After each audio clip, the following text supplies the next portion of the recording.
go to LA. More than 2,000 miles all the way. Get your kicks on Route 66.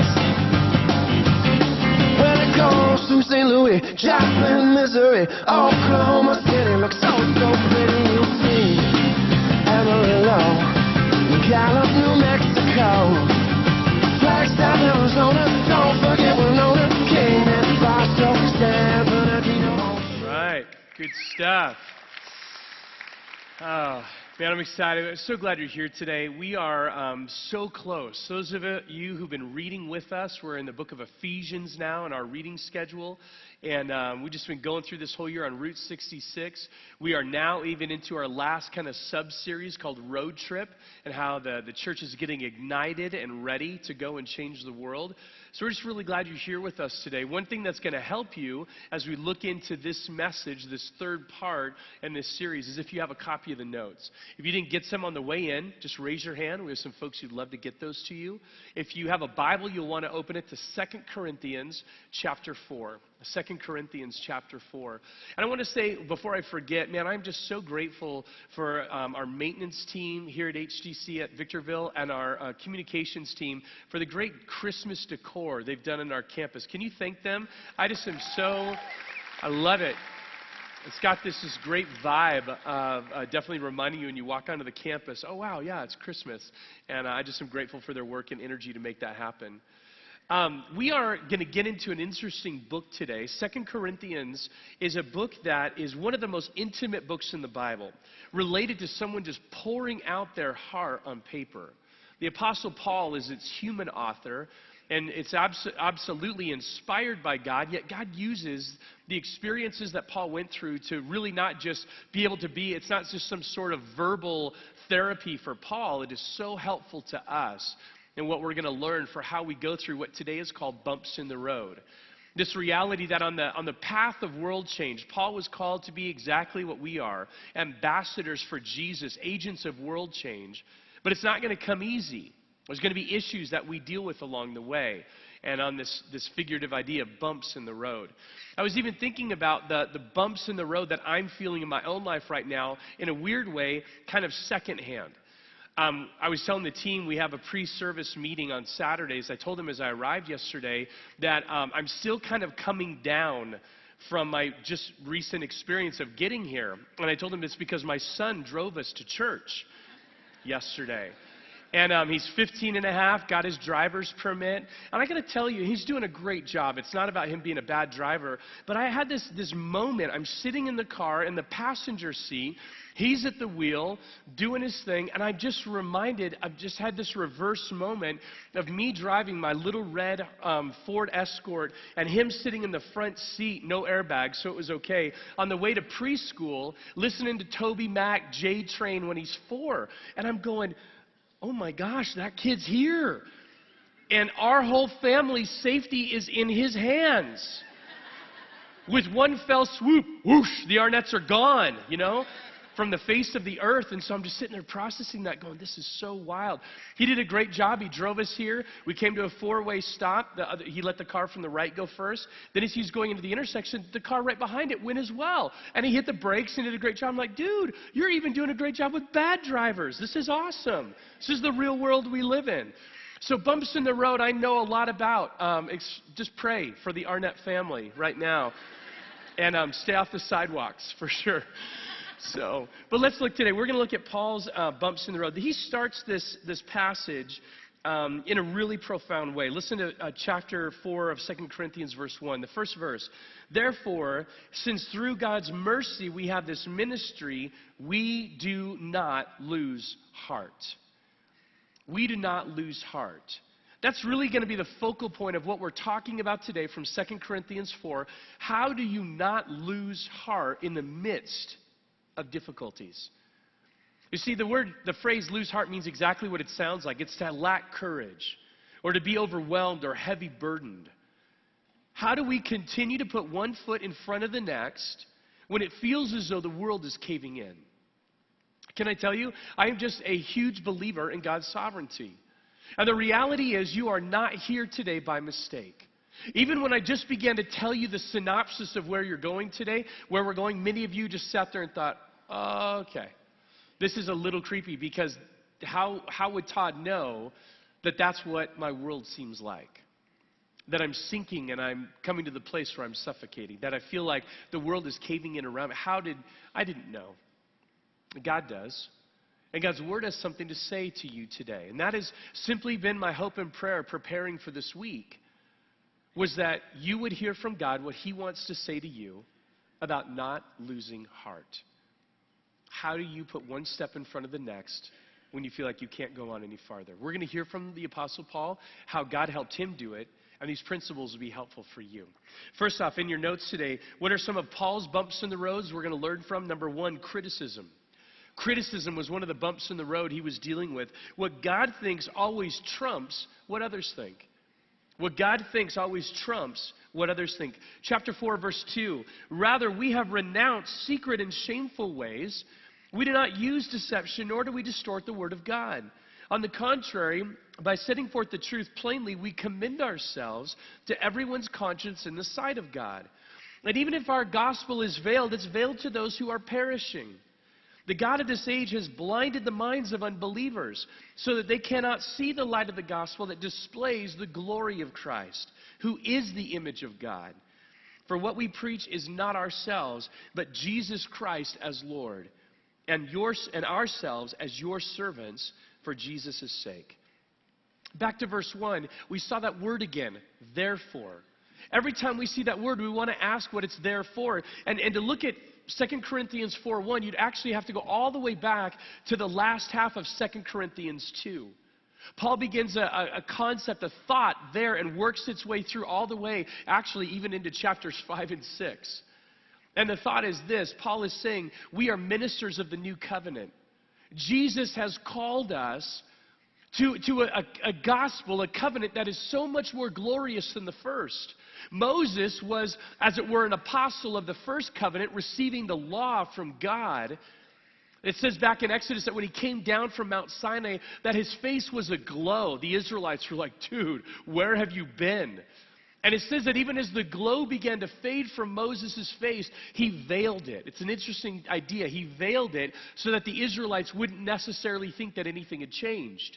Paul says, with unveiled faces, we reflect the glory of the new covenant, this Jesus and what he's done for us.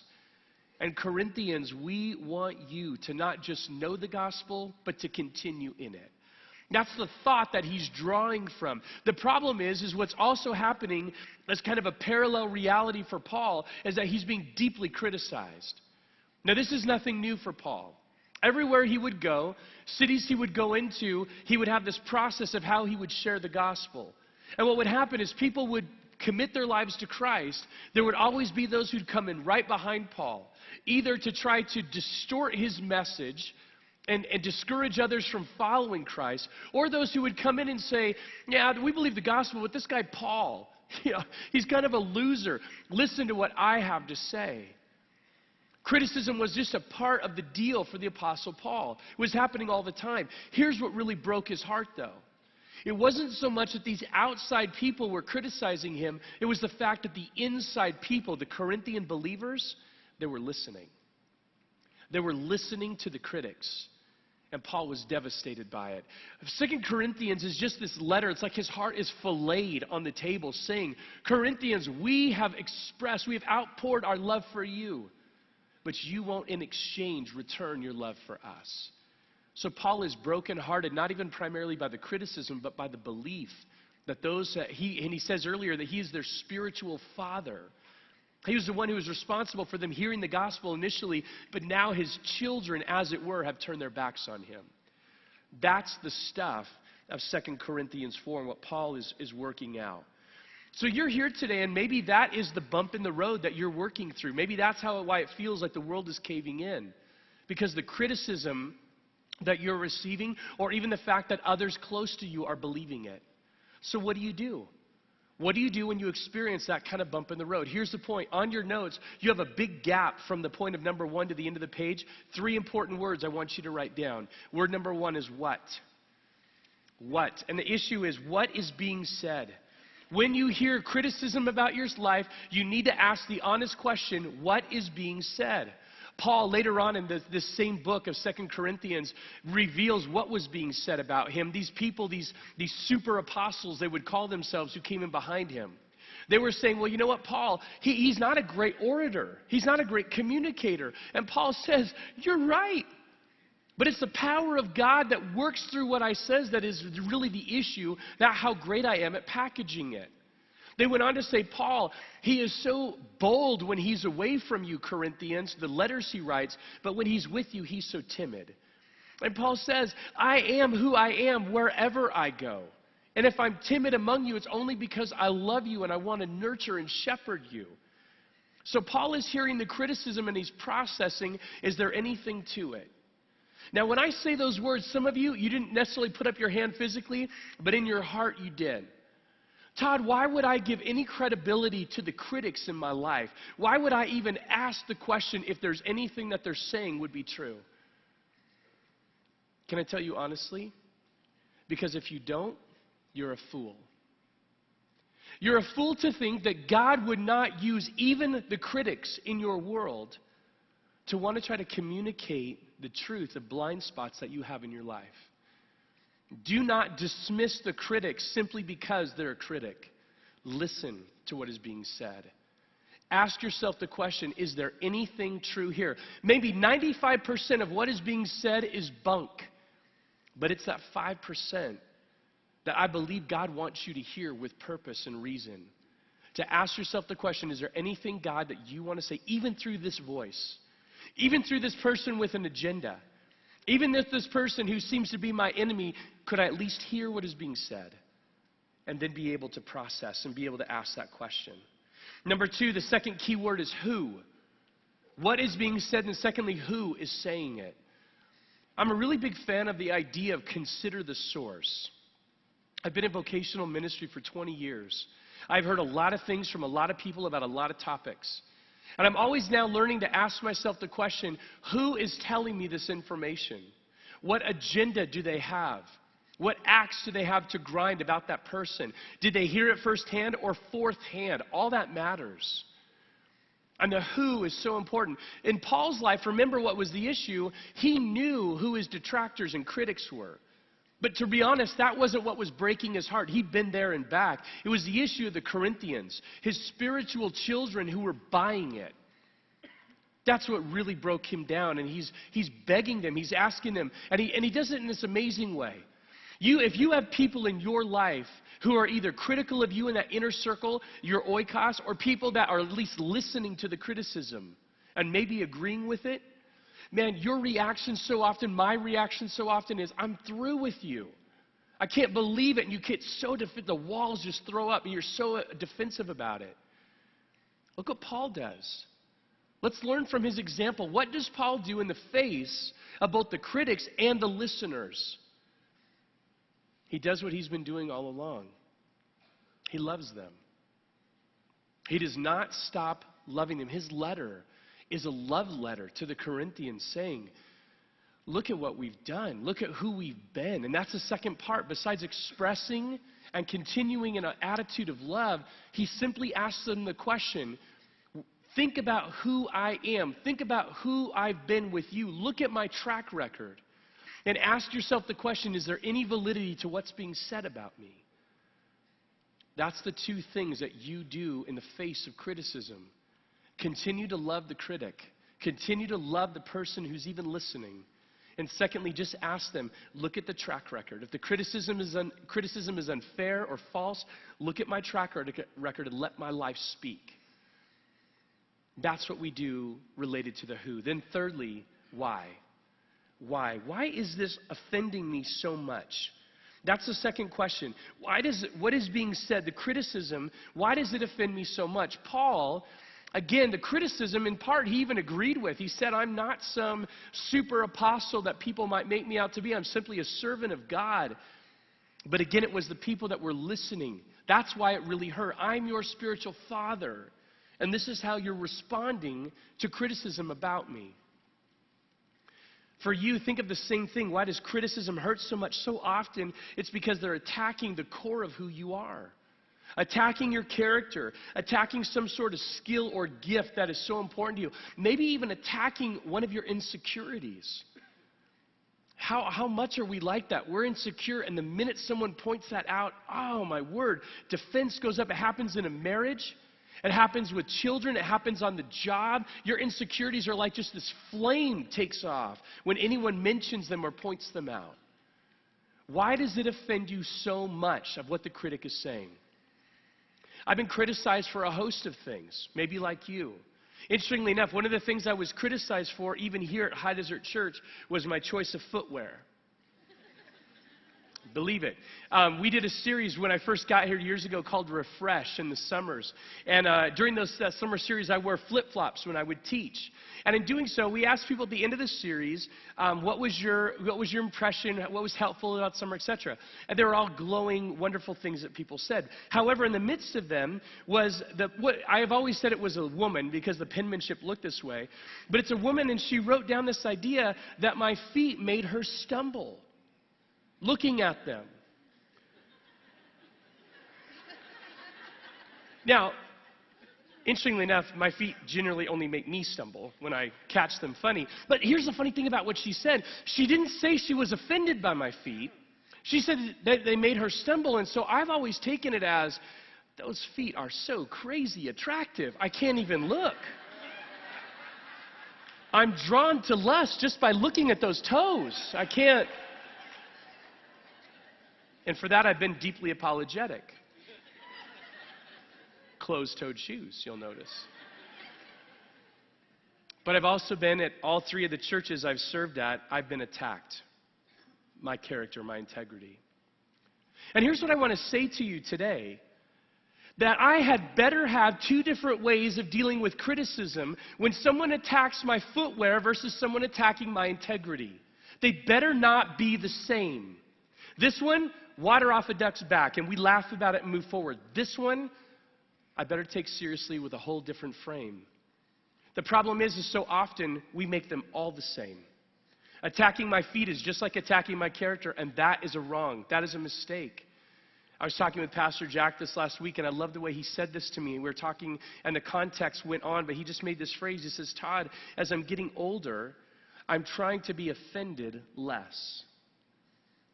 Can I tell you, there's such wisdom and power in that statement because I'm realizing as I get older, I seem to get offended more.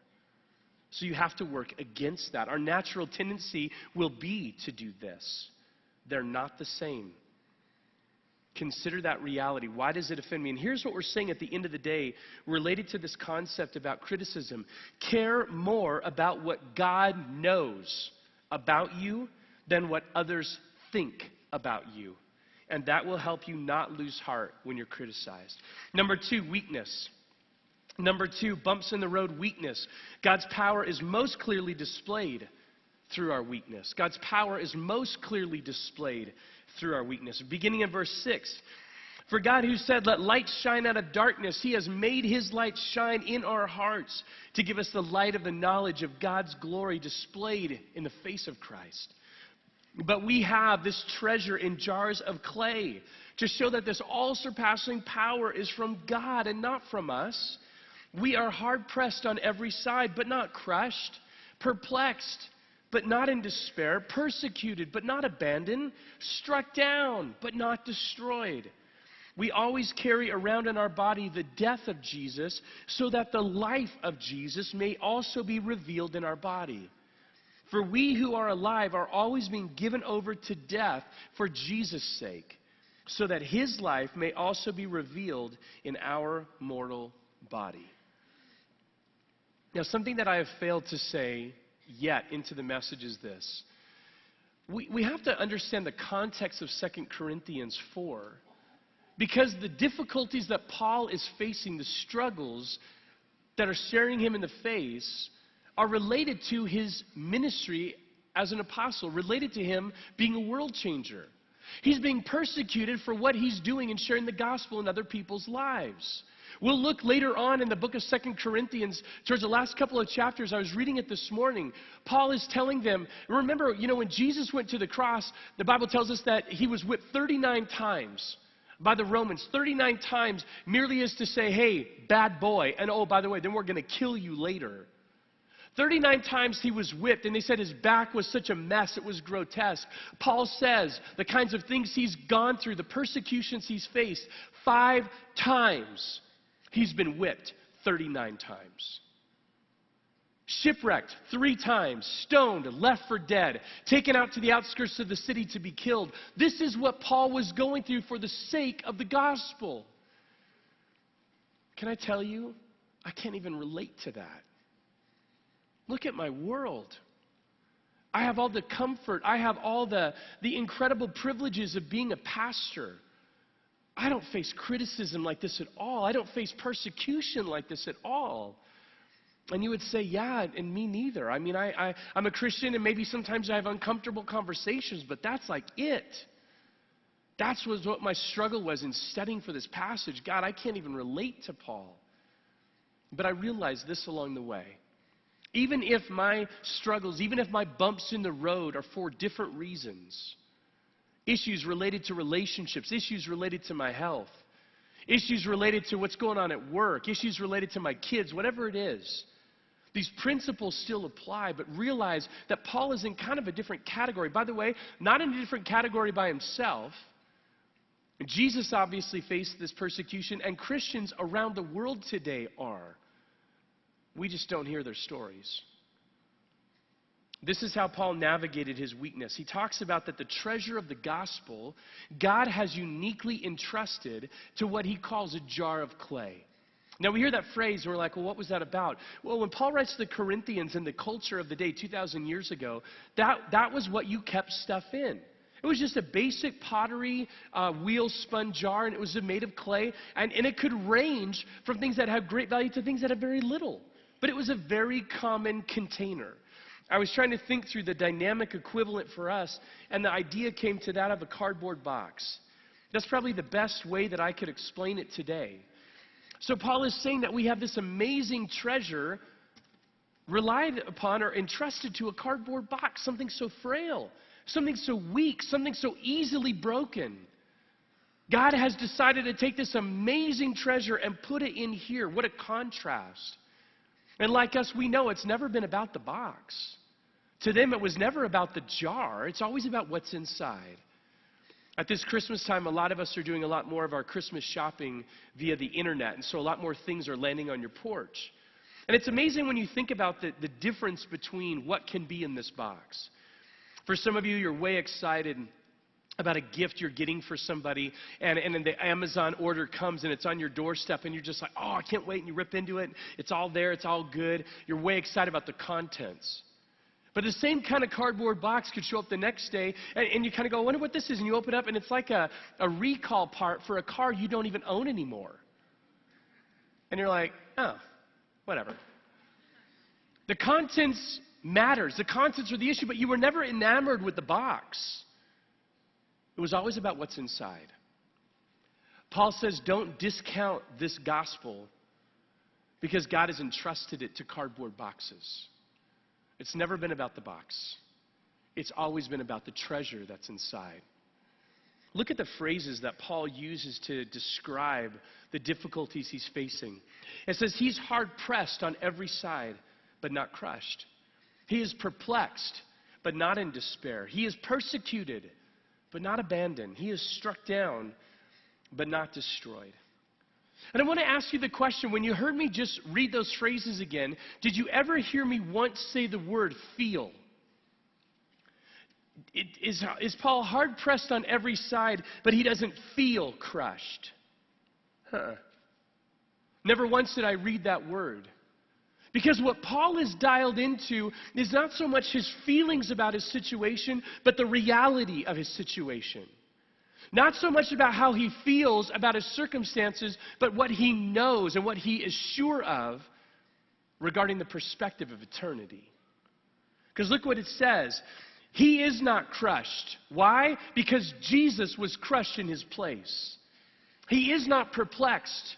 Why? Because he knows that Jesus has promised him life forever.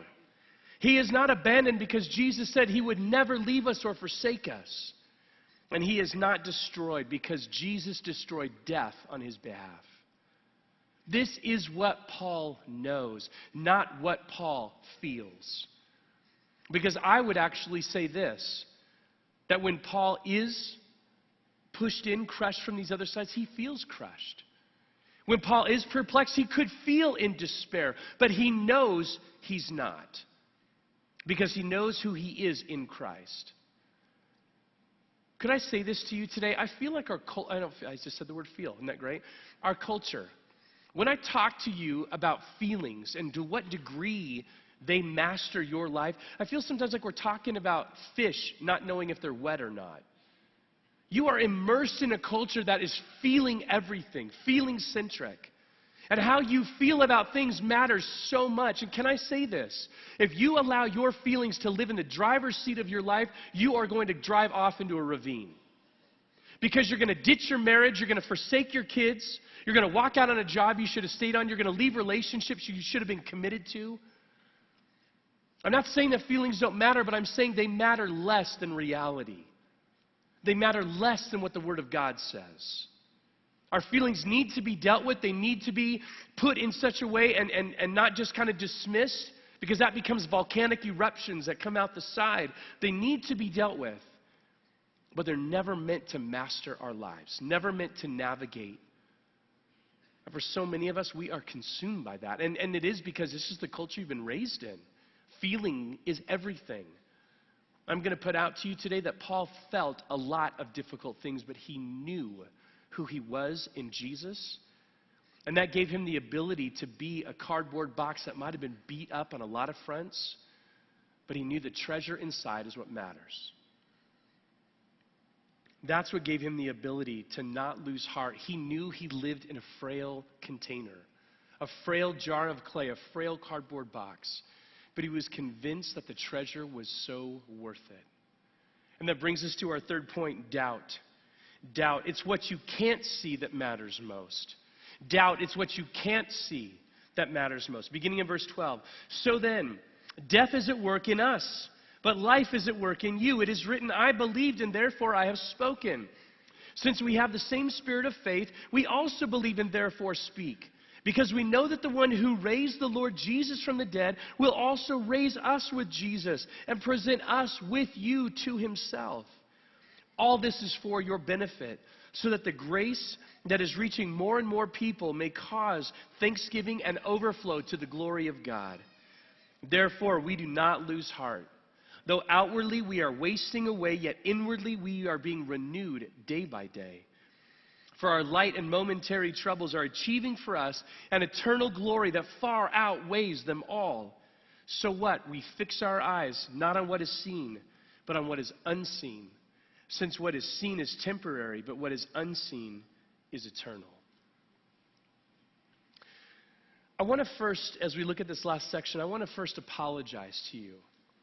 And I mean this sincerely. I was convicted as I was preparing for this message that I do not make a big enough deal on a consistent basis the great news of the reality of heaven.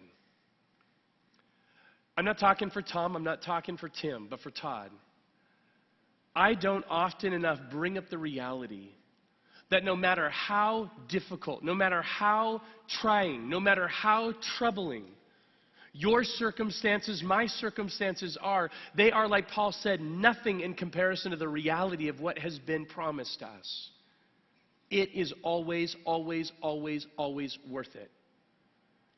Now, see, I believe this internally. I believe that, I know, this is what gives me courage.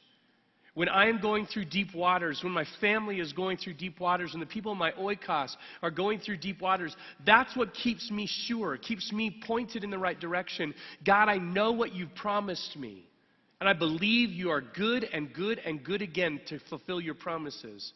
My life has shown me too much to think differently. Your word screams it. So it is the reality of heaven that I hold on to. I just feel badly I haven't said it more to you. That's what Paul says. What really makes this all make sense, what really gives me the ability to not lose heart in the middle of this, these bumps in the road, is the reality that I know heaven is sure. I know that my body is being renewed day by day, not because I physically feel better than yesterday, but because I know God has given me the strength I need to put one more foot in front of the next. And God is faithful. He has promised me heaven.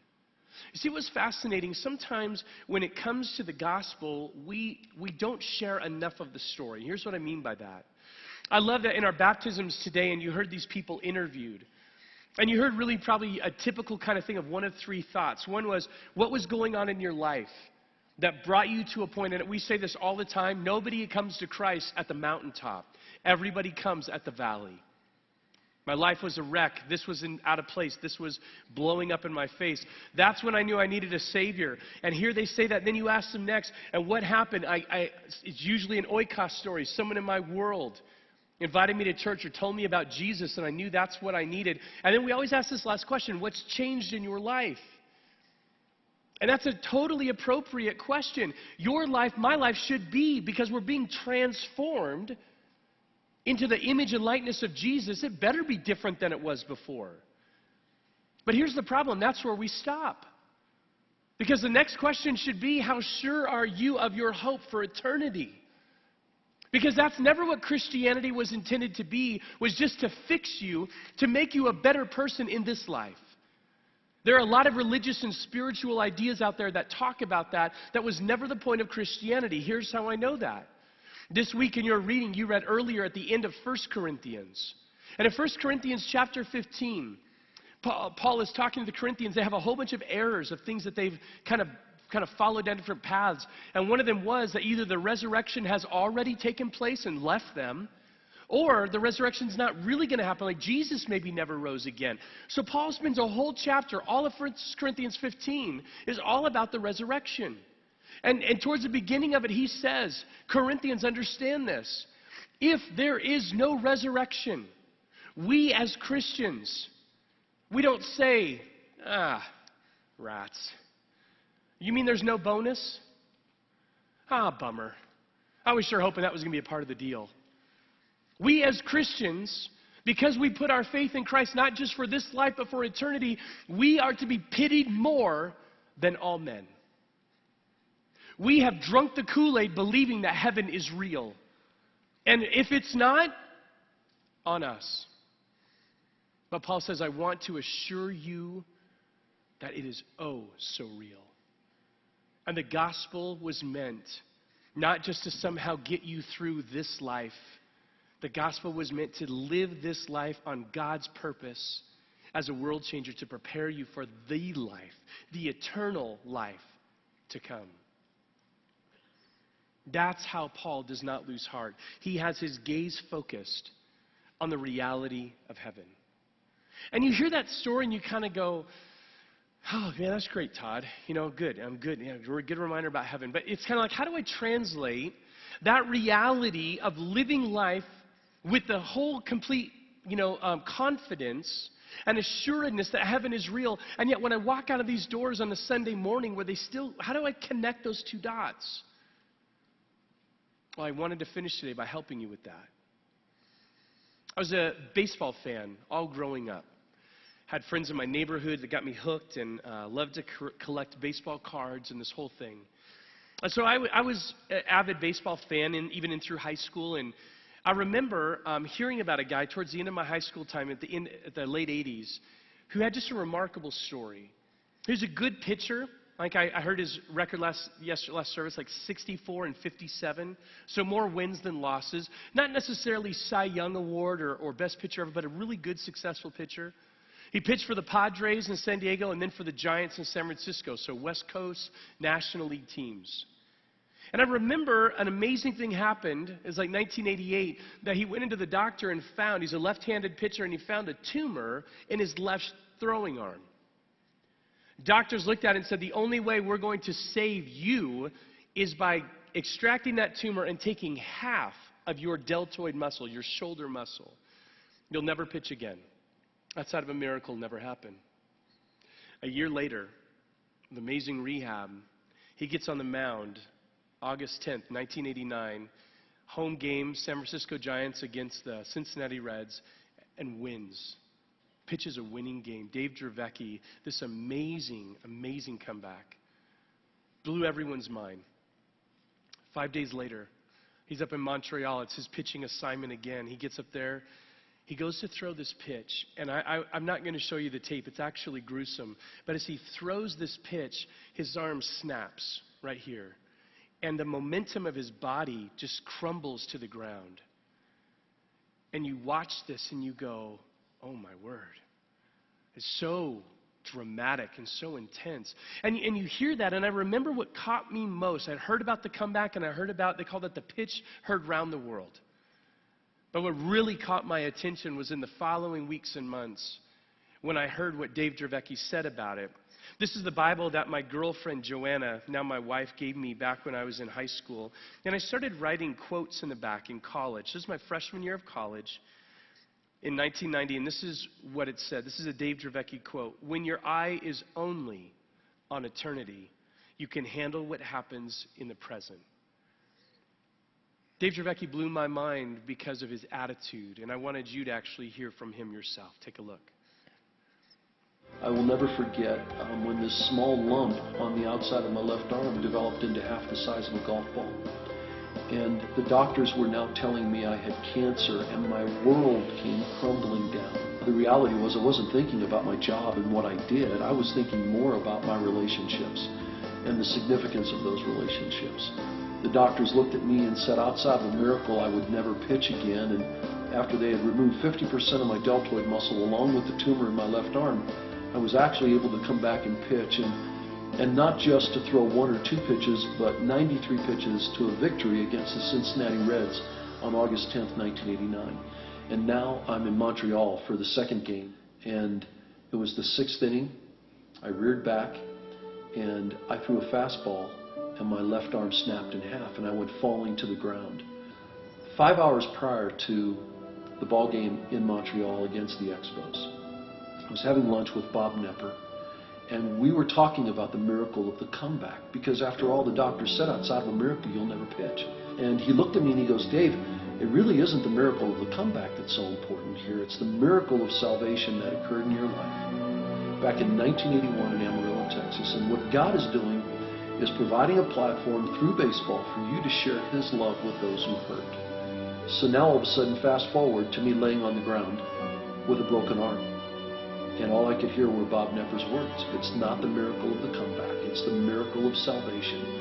And God is providing a platform for you to share His love with those who hurt through the game of baseball. That fall, I retired from baseball. There were more radiation treatments that I had to go through. And then ultimately it culminated with the loss of my left arm and shoulder.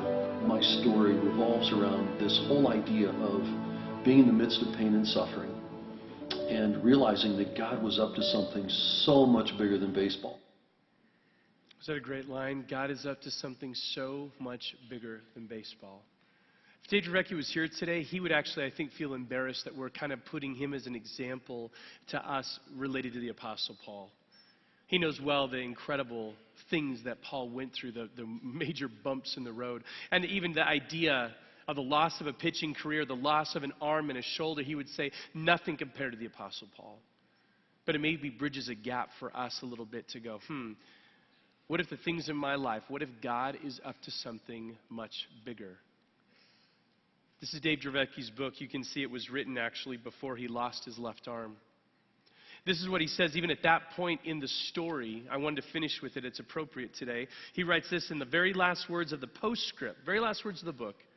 There is no guarantee that I will get well, that I will overcome cancer, even that I will live another 10 minutes. But Jesus Christ, the Son of God, was crucified and 3 days later rose from the dead, conquering death forevermore.